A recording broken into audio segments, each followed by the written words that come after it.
ونصلي ونسلم على رسوله الكريم أما بعد فأعوذ بالله من الشيطان الرجيم بسم الله الرحمن الرحيم ألا إن أولياء الله لا خوف عليهم ولا هم يحزنون قال الله تبارك وتعالى في شان حبيبه مخبرا وآمرا إن الله وملائكته يصلون على النبي يا أيها الذين آمنوا صلوا عليه وسلموا تسليما اللهم صل على سيدنا ومولانا محمد معدن الجود والكرم وصحبه وبارك وسلم صل عليه صلاة وسلام عليك يا سيدي يا سيدي يا رسول الله وعلى آلك وصحابك يا سيدي يا حبيب الله.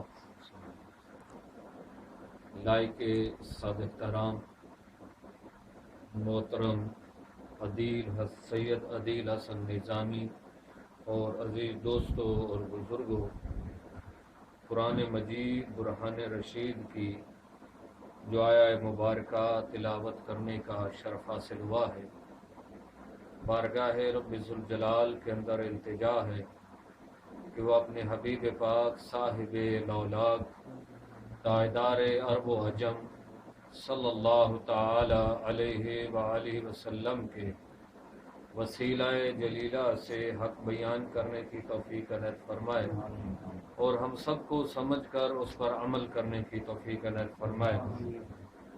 حضرات گرامی، یہ ماہ مقدس رجب المرجب شریف جو ہے، اس کو کئی نسبتیں حاصل ہیں، بالخصوص آقا دو جہاں صلی اللہ تعالی علیہ وآلہ وسلم کے معراج پاک کی نسبت، اور پھر بر صغیر کے حوالے سے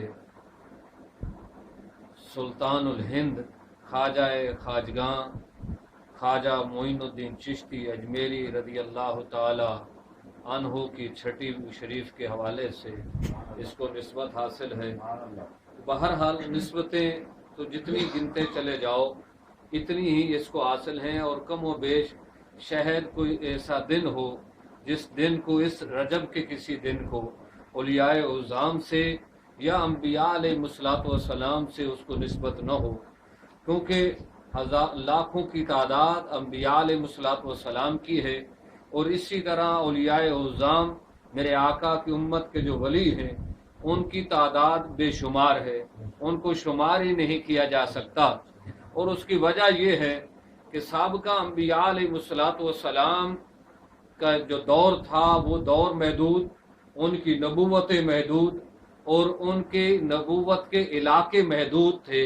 تو اسی طرح ان کی امتوں کے اندر اولیاء کرام کی تعداد بھی محدود ہے، ان کے علاقے بھی محدود ہیں. میرے آقا صلی اللہ تعالی علیہ وآلہ وسلم کی نبوت لامحدود ہے، اس کی کوئی حد نہیں ہے، وہ حدود و قیود اس کے لیے لاگو نہیں ہوتی، زمان و مکان کی کوئی قید نہیں ہے. اس لیے میرے آقا صلی اللہ علیہ وسلم، کیونکہ اللہ جل مجدہ نے ارشاد فرمایا محبوبہ فرما دو انی رسول اللہ علیکم جمیعا، میں تم سب کی طرف رسول بنا کر بھیجا گیا ہوں. تو سرکار صلی اللہ علیہ وسلم کی ذات بابرکات، سرکار کی نبوت تا قیامت جاری و ساری رہے گی، اور سرکار ہی کا دور جاری و ساری رہے گا. تو اسی طرح میرے آقا صلی اللہ علیہ وسلم کی امت کے اندر جو اولیاء اعظام آئے ہیں ان کی تعداد بھی لامحدود ہے، اور ان کے زمانے بھی لامحدود ہیں، ان کی ولایت پر بھی زمان و مکان کی قید نہیں ہے، ان کی ولایتیں ختم ہونے والی نہیں ہیں. وہ ظاہری طور پر بے شک پردہ کر جاتے ہیں، لیکن ان کا ولایت کا زمانہ اسی طرح جاری و ساری رہتا ہے. ان کے فیوز و برکات جیسے میرے آقا کی نبوت کا فیض تا قیامت جاری و ساری ہے، اسی طرح ان کے ولایت کا فیض جو ہے وہ جاری و ساری رہتا ہے. تو لہذا وجہ یہی ہے کہ جب ہم سابقہ نبیوں کے ولیوں کی، ان کی امت کے ولیوں کا تذکرہ کرتے ہیں، ان کی سیرت کو پڑھتے ہیں، تو وہ ایک محدود وقت تک تھے، سوائے چند ایک کے. ایک کا تذکرہ جو رب کائنات نے قرآن میں کر دیا، اور وہ قرآن میں صرف اس لیے کیا کہ آنے والے لوگ جو ہیں وہ سمجھ سکیں کہ میرے محبوب صلی اللہ علیہ وسلم کی امت کے ولی اور سابقہ انبیاء علیہ الصلوۃ والسلام کی امتوں کے ولیوں کے درمیان فرق کیا ہے۔ اس فرق کو صرف بتانے کے لیے اور مقام ولایت کا تذکرہ کر کے اس مقام ولایت کو بتانا مقصود تھا۔ اس لیے اللہ جل مجدہ نے سلیمان علیہ الصلوۃ والسلام کے اس واقعہ کا تذکرہ قرآن مجید برہان رشید میں فرما دیا کہ سلیمان علیہ الصلوۃ والسلام جب آپ نے تخت لگائے بیٹھے ہیں اپنی مجلس کے اندر، آپ نے فرمایا ہے کوئی جو ملکہ بلقیس کے تخت کو لے کر آئے؟ کیونکہ ادھر ملکہ بلقیس جو ہے وہ آپ کی بارگاہ میں حاضری کے لیے چل رہی ہے، اور آپ کا ارادہ کیا ہے، آپ چاہتے کیا ہے کہ یہ تخت ملکہ بلقیس سے قبل میری بارگاہ کے اندر موجود ہو۔ تو لہذا سلیمان علیہ الصلوۃ والسلام نے اپنی مجلس کے اندر بیٹھے ہوئے لوگوں سے فرمایا۔ اب وجہ کیا ہے، یہاں یہ ذہن سے نکال دیں، لوگ یہ کہیں کہ جی یہاں تو پھر تم ولی کو جو ہے وہ نبی سے بڑھا رہے ہو، یہ ذہنوں میں آتا ہے نا۔ لوگ کہتے ہیں آپ اس طرح کا تذکرہ کر کے تو یہ بتانا چاہتے ہو کہ نبی سے ولی کی شان زیادہ ہے۔ ولی کی شان زیادہ نہیں ہے، بلکہ قرآن نے اس واقعہ کو بیان کر کے اصل میں بتانا مقصود یہ تھا کہ ولی کا مقام اور منصب اگر یہ ہے تو پھر نبی کا مقام کیا ہوگا۔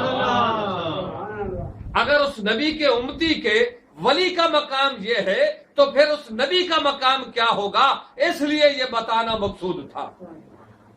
اور سلیمان علیہ الصلوۃ والسلام اپنی طاقت اور قوت نہیں ظاہر کرنا چاہتے، بلکہ اپنے غلام کی قوت اور طاقت جو ہے اس کا اظہار کرنا چاہتے ہیں، دنیا والوں کو بتانا یہ چاہتے ہیں کہ میرے غلام کا عالم کیا ہے،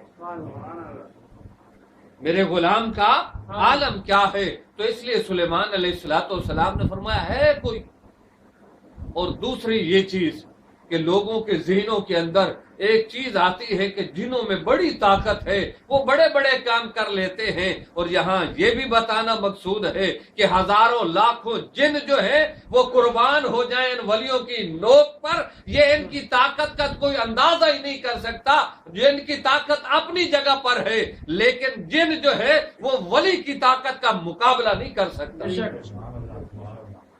جن جو ہے وہ ولی کی طاقت کا مقابلہ نہیں کر سکتا۔ اور وجہ کیا ہے کہ جن کے اندر جو طاقت ہے وہ اس کی اپنی ہے، اور اس کے لیے رب نے کہیں اعلان نہیں فرمایا کہ اس کی زبان میں بنتا ہو، وہ ایک جن کی حیثیت سے۔ لیکن اگر جن مقام ولایت پر فیض ہو جائے تو پھر وہ جن والی طاقت نہیں رہتی، پھر ولی والی طاقت اس کے اندر آ جاتی۔ جن بھی مقام ولایت پہ فیض ہو سکتا ہے، وہ بھی سرکار کے غلام ہیں، ان میں سے بھی ایسے کئی ہیں جو مقام ولایت پر فائز ہو۔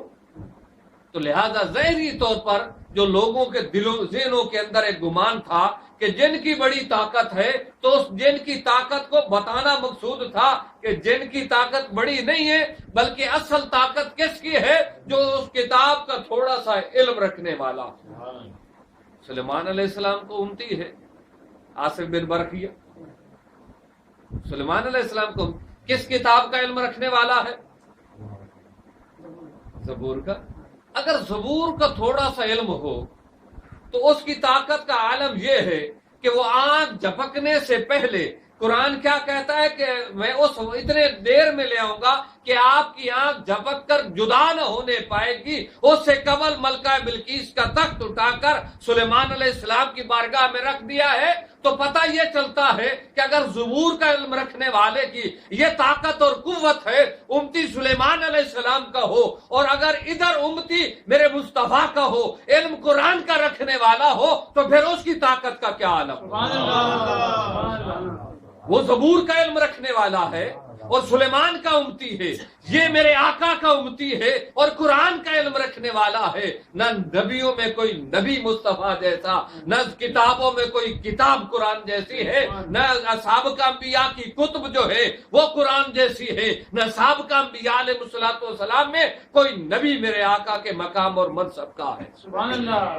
تو لہٰذا اگر زبور کا علم رکھنے والا آنکھ جھپکنے سے پہلے، آنکھ جھپکنے سے پہلے ملکہ بلقیس کے تخت کو اٹھا کر سلیمان علیہ السلام کی بارگاہ میں رکھتا ہے. تو آئیں ذرا جو ہو بھی خاندان مصطفیٰ، میرے آقا کی اولاد بھی ہو، آقا کا غلام بھی ہو، آقا کے قرآن کا عامل بھی ہو، تو پھر بتائیے پھر اس کا عالم کیا ہوگا. سبحان اللہ.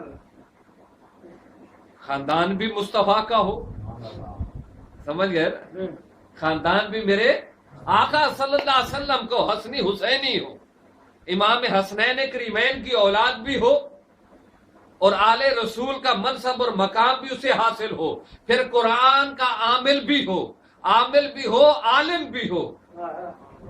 صرف یہ نہیں کہ عامل ہے، یہ یاد رکھنا کہ ہمارے ذہنوں کے اندر ایک چیز جو ہے وہ چھائی ہوئی ہے کہ علماء کا طبقہ کچھ الگ ہے اور اولیاء کا طبقہ کچھ الگ ہے. تو حقیقی معنوں میں جو علماء ہیں وہ اولیاء ہی کا طبقہ، کیونکہ ان کے پاس، اولیاء کرام کے پاس، یہ دونوں ظاہری اور باطنی دونوں علوم ہوتے ہیں. اور صرف کتاب کا علم رکھنے والا، علم ظاہر رکھنے والا، اس کو ہم عام طور پر مولوی کہہ دیتے ہیں. لیکن حقیقتاً جو عالم ہے وہ ہے جو علم ظاہر بھی رکھتا ہے اور علم باطن بھی رکھتا ہے. تو وہ رموز سے بھی واقف ہے، قرآن کے رموز سے بھی واقف ہوتا ہے، اس کے اسرار سے بھی واقف ہوتا ہے، اور ظاہری احکام جو قرآن کے ہیں ان سے بھی واقف ہوتا ہے. تو یہ نہیں سوچنا، یہی وجہ ہے کہ آپ نے کبھی کئی موقعوں پر دیکھا ہوگا کہ وہ اولیاء اعظام، ان کی بارگاہ میں جب بندہ بیٹھتا ہے تو وہ ایسی باتیں بیان کر دیتے ہیں، عقل یہ سوچتی ہے پتہ نہیں یہ کون سی کتاب میں موجود ہوگی بھی یا نہیں ہوگی. عقل سوچنے پر مجبور ہوتی ہے کہ کس کتاب میں موجود ہوگا، وہ کتابوں میں ڈھونڈنے سے ملتا نہیں ہے. جب ہم ظاہری طور پر ان کتابوں کا مطالعہ کرتے ہیں تو ان میں وہ چیز ہمیں نظر نہیں آتی. لیکن حضور شیخ الاسلام والمسلمین قمر الملت والدین خواجہ خواجگاں خواجہ محمد قمر الدین سیالوی رضی اللہ تعالی عنہ آپ ارشاد فرماتے ہیں کہ ولی کا عالم یہ ہے کہ وہ ظاہری طور پر کتاب پر بھی نظر رکھتا ہے اور حقیقی طور پر جو ہے وہ لوح محفوظ پر بھی نظر رکھتا ہے. وہ عمل دونوں چیزوں پر کرتا ہے، جو کتاب کی صورت میں موجود ہے اس پر بھی، اور جو لوح محفوظ پر لکھا ہوا ہے اس پر بھی عمل کرتا ہے. یہی وہ وجہ ہے کہ جب ظاہری مولوی ہو تو وہ صرف کتاب کی بات کرتا ہے، اور جب صاحب بصیرت ہو تو پھر وہ کتاب کو بھی بیان کرتا ہے، اور جو کچھ لوح محفوظ پر لکھا ہوتا ہے اسے بھی بیان کر دیتا ہے. سبحان اللہ. تو عام طور پر پھر عقل یہ کہتی ہے یہ کہاں سے لیا، تو کہاں سے لیا؟ یہ لوح محفوظ سے لیا. تو بہرحال لوح محفوظ پر ان کی نظر کیسے ہوتی ہے، یہ ممکن بھی ہے یا نہیں ہے. تو نبی کا وارث ہوتا ہے اصل میں ولی. ولی جو ہے یہ نبی کا وارث ہے. نبی کے ولی کا جو کرامت ہے وہ نبی کے معجزے کی دلیل ہوا کرتی ہے، نبی کے معجزے کی دلیل ہوا کرتی ہے. تو یہاں آپ چیز ایک ذہن میں رکھیں، جو علوم اللہ جل مجدہ نے اپنے محبوب کو عطا فرمائے ہیں، جو کمالات اللہ نے اپنے محبوب کو عطا کیے ہیں، وہ کمالات بصورت کرامت اللہ نے اپنے محبوب کے ولیوں کو عطا فرمائے. اگر نبی سے معاملہ ہو تو معجزہ، اور اگر ولی سے ہو تو کرامت، اور اگر غیر مسلم سے ہو جائے تو استدراج کہلاتا. کسی غیر مسلم سے ہو جائے تو وہ استدراج کہلاتا ہے. تو لہذا یہ بھی ذہن میں رکھنا کہ ہر غیر خلاف فطرت اور خلاف عقل بات دکھانے والا ولی نہیں ہوا کرتا. ہر وہ شخص جو خلاف فطرت کوئی چیز آپ کو دکھا دے وہ ضروری نہیں کہ وہ ولی ہو. ولی کا معیار تاجدار اولیاء نے بیان کیا، حضرت سیدنا غوث العظم رضی اللہ تعالی عنہ. آپ ارشاد فرماتے ہیں کہ اگر کوئی شخص ہوا کے اندر محو پرواز ہو لیکن میرے آقا کی ایک سنت کا بھی اگر تارک ہے تو وہ ولی نہیں ہو سکتا. وہ اس کی کرامت نہیں، وہ اس کا استدراج ہوگا، وہ اس کا استدراج ہوگا. تو لہذا اللہ کا ولی میرے آقا صلی اللہ علیہ وسلم کی سنت کا پابند ہوتا ہے. تو ہم کبھی کسی یہ ذہن میں رکھیں کہ جو ہم پر کہا جاتا ہے نا ہمارے ایک کو پیر مانتے ہیں، ہمارے ایک کو پیر نہیں مانتے. ہم کسی صرف تویزات دینے والے یا ایسے بے عمل شخص کو ولی نہیں مانتے، نہ اسے پیر مانتے ہیں. ہمارے ہاں اگر پیر کا مقام اور معیار ہے تو وہ میرے آقا کی سنت ہے کہ جب ہم اس کو دیکھیں میرے آقا نے جو مقام اور معیار بیان کیا ہے اس مقام اور معیار پر کوئی اترتا ہے تو وہ اللہ کا ولی ہے. میرے آقا سے پوچھا گیا یا رسول اللہ صلی اللہ علیہ وسلم ولی کی پہچان کیا ہے؟ میرے آقا نے فرمایا جب تم اس کی بارگاہ میں بیٹھو اور تمہیں رب کی یاد آ جائے تو سمجھ لو وہ اللہ کا ولی ہے.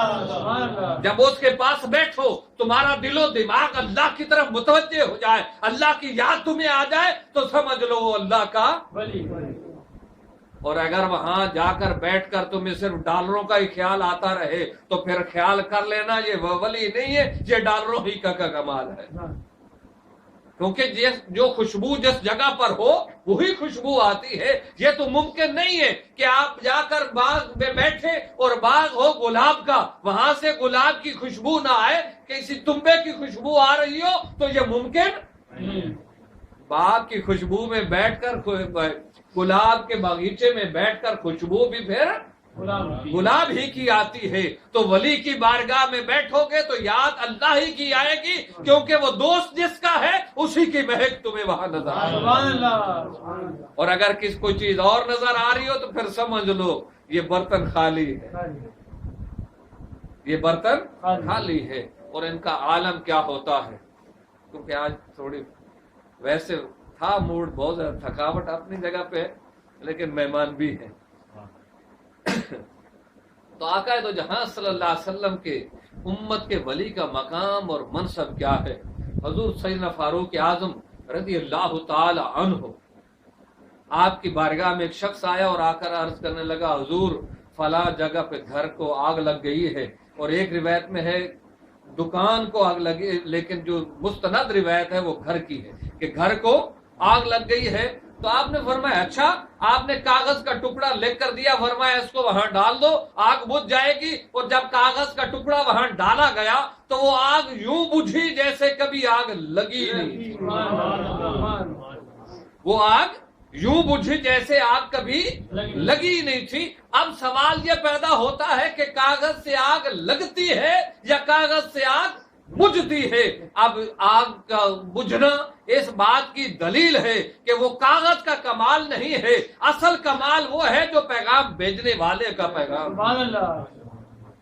وہ کاغذ کی تو بات نہیں ہے، اصل کا کمال اور بات تو اس کی ہے کہ جو اس کاغذ پر جو کچھ لکھ کر بھیجا گیا ہے اور لکھنے والی ذات فاروق اعظم کی. ان لوگوں کا عالم یہ ہے کہ جب یہ غلامی مصطفیٰ صلی اللہ علیہ وسلم اختیار اللہ کا بندہ کرتا ہے تو پھر عالم یہ ہوتا ہے چرند بھی ان کی زبان سمجھتے ہیں، پرند بھی ان کی زبان سمجھتے ہیں، جاندار بھی سمجھتے ہیں، بے جان بھی سمجھتے ہیں. جاندار بھی سمجھتے ہیں، بے جان بھی سمجھتے ہیں، اور نہیں سمجھتا تو دو ٹانگوں والا جانور نہیں سمجھتا. اس کو سمجھ نہیں لگتی.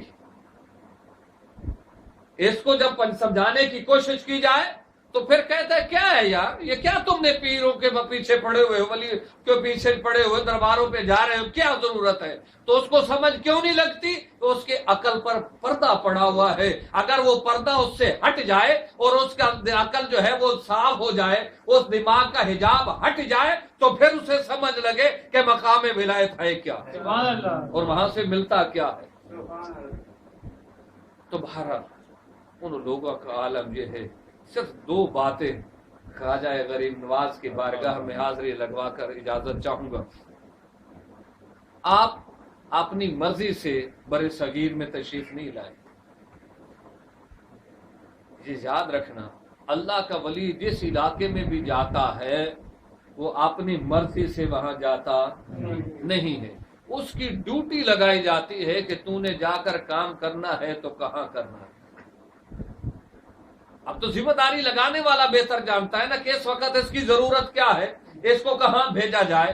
جیسے کمانڈر ان چیف فوج کا کمانڈر جو ہے اس کو پتا ہے کہ میں نے کون کون سی جو ہے کورے ہیں کہاں لگانی ہے، کس کمانڈر کو جس جگہ پر بھیجوں اس کو کمانڈ کرے، اس علاقے کو سنبھالے، تو اصل میں وہ کمانڈر ان چیف جانتا ہے۔ تو ولیوں کا کمانڈر ان چیف حضور سیدنا علی شیر خدا رضی اللہ تعالی عنہ ہیں، اور سیدنا علی شیر خدا بارگاہ مصطفی صلی اللہ علیہ وسلم سے ہدایات لیتے ہیں۔ تو لہذا سرکار کی بارگاہ سے ان کی ذمہ داریاں لگتی ہیں۔ سرکار بتاتے ہیں کہ علی تو ان سب کا سردار ہے، کس کس کو تو نے کور کمانڈر بنا کر کس کو کس علاقے میں بھیجنا ہے، لہذا یہ بتاؤ فلاں فلاں جگہ پر چلا جائے۔ تو سرکار کی بارگاہ سے ان کی ذمہ داریاں لگائی جاتی ہیں کہ فلاں فلاں علاقے میں چلے جاؤ، اور ہر علاقے کے اندر بیک وقت اللہ کا ولی ایک موجود ہوتا ہے۔ ہر علاقے میں آپ کو مجھے نظر آئے نہ آئے، تو تیری اور میری نظر کا قصور ہو سکتا ہے، ہمیں نظر نہ آئے، لیکن ہر علاقے کے اندر اس کی ذمہ داری ہے کہ اس علاقے کو سنبھالے۔ جب بھی اس کا وصال ہو جاتا ہے تو فوراً دوسرے کو وہاں نامزد کر دیا جاتا ہے۔ کوئی لمحہ کوئی علاقہ جو ہے کسی لمحے اللہ کے ولی سے خالی نہیں ہوتا۔ اسی طرح حضور خواجہ غریب نواز رضی اللہ تعالی عنہ کو بھی سرکار صلی اللہ علیہ وسلم نے ذمہ داری سونپی، مدینہ پاک سے آپ کو حکم ہوا، اور جس راستے سے ہوتے ہوئے آپ تشریف لائے، اب یہاں سے پتہ یہ چلتا ہے کہ سرکار کا بھیجے ہوئے ہیں، تو سرکار نے بتا کر بھیجا نا کہ پہلے لاہور جانا ہے، لاہور جا کر وہاں 40 دن گزارنے ہیں، چلا کاٹنا ہے، اور وہاں سے آگے کا راستہ ان سے پوچھ کے جانا ہے کہ حضور داتا علی حجویری بتائیں گے کہ فلاں جگہ پر جا کر ڈیرا ڈالو۔ تو لہذا سرکار نے پہلے بھیجا حضور داتا غریب نواز کی خدمت کے اندر کہ داتا علی حجویری کی بارگاہ میں جاؤ، اور وہاں سے جا کر آگے اپنی ذمہ داری جا کر سنبھالو۔ کیونکہ جس علاقے میں اللہ قرآن میں کیا کہتا ہے کہ جس علاقے میں نبی کو بھیجتا ہو اس زبان کا ماہر بنا کر اس نبی کو بھیجتا ہوں۔ تو سرکار صلی اللہ علیہ وسلم تو کیونکہ پوری کائنات کے نبی ہے تو ہر علاقے کی زبان میرے آقا جانتے ہیں، لیکن اپنی امتی کو جس علاقے کے لیے بھیجا جاتا ہے تو جو اس علاقے کا ذمہ دار ہوتا ہے، جو اس علاقے کی زبان جاننے والا ہوتا ہے، پہلے اس کے پاس بھیجا جاتا ہے کہ وہاں سے اس علاقے کی زبان سیکھ کر پھر اپنی ذمہ داریاں جا کر پوری کرے۔ اس کا مطلب یہ ہے کہ حضور داتا علی حجویری کے مزار پر جب میرے آقا نے بھیجا تو مزارات پر جانا میرے آقا کی مرضی سے ہوا نا، مزارات پہ جانا میرے آقا کی مرضی سے ہوا۔ سرکار نے بھیجا تب غریب نواز حضور داتا صاحب رضی اللہ تعالی عنہ کے مزار پر انوار پر حاضر ہوئے نا، اور پھر اگر وہاں 40 دن گزارے ہیں تو 40 دن گزارنے کے بعد آپ کا عالم کیا ہے کہ جاتے ہوئے کہتی دنیا کو ایک سبق بھی دے کر چلے گئے کہ گنج بخش فیض عالم مظہر نور خدا نا کے سارا پیر کامل کامل آرا رہنما۔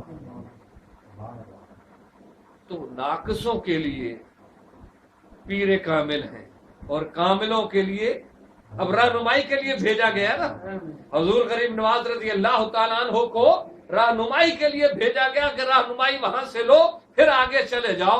تو نا کے سارا پیر کامل کامل آرا رہنما، خود آپ نے آپ کا اظہار بھی فرمایا کہ میں بے شک کامل تھا لیکن میری رہنمائی حضور داتا علی حجویری نے فرمائی۔ جب آپ یہاں تشریف لائے اور یہ سومناتھ کے مندر اور یہ باقی جتنے فتح ہوتی رہی، یہ سارا صدقہ ہے کس کا؟ حضور خواجہ غریب نواز۔ اور آج بھی حکومت اگر ہے تو حضور غریب نواز کی دلوں پر حکومت، اصل با حکومت تو وہ ہوتی ہے جو دلوں پر کی جاتی ہے، باقی یہ ظاہری حکومتیں تو چلتی رہتی ہیں اور ان کی کوئی اوقات بھی نہیں ہوتی۔ اصل حکومت وہ ہوتی ہے جو انسان کے دل پر کی جاتی ہے۔ آپ جب یہاں آئے تو 2 کرامتیں آپ کی عرض کر دو۔ ایک تو آپ پر جو ہے پانی کی پابندی لگائی گئی جب آپ مسجد کی تعمیر فرما رہے تھے، تو اس وقت وضو کے پانی کے لیے پہلے پابندی لگائی گئی، کہا گیا کہ جن کو پانی نہ دیا جائے، کیونکہ جب یہ وضو کر کے نظر ڈالتے ہیں تو جس طرف نگاہ اٹھاتے ہیں وہ سارے ہلکا بگوش اسلام ہو جاتے ہیں، کلمہ پڑھنے لگ جاتے ہیں۔ تو راجا نے اپنی فوج کی ذمہ داری لگائی کہ یہ جو نہر بہ رہی ہے اس کے اوپر پہرا دو، اور یہاں حضور خواجہ غریب نواز رضی اللہ تعالی عنہ کو جو ہے وضو نہ کرنے دیا جائے۔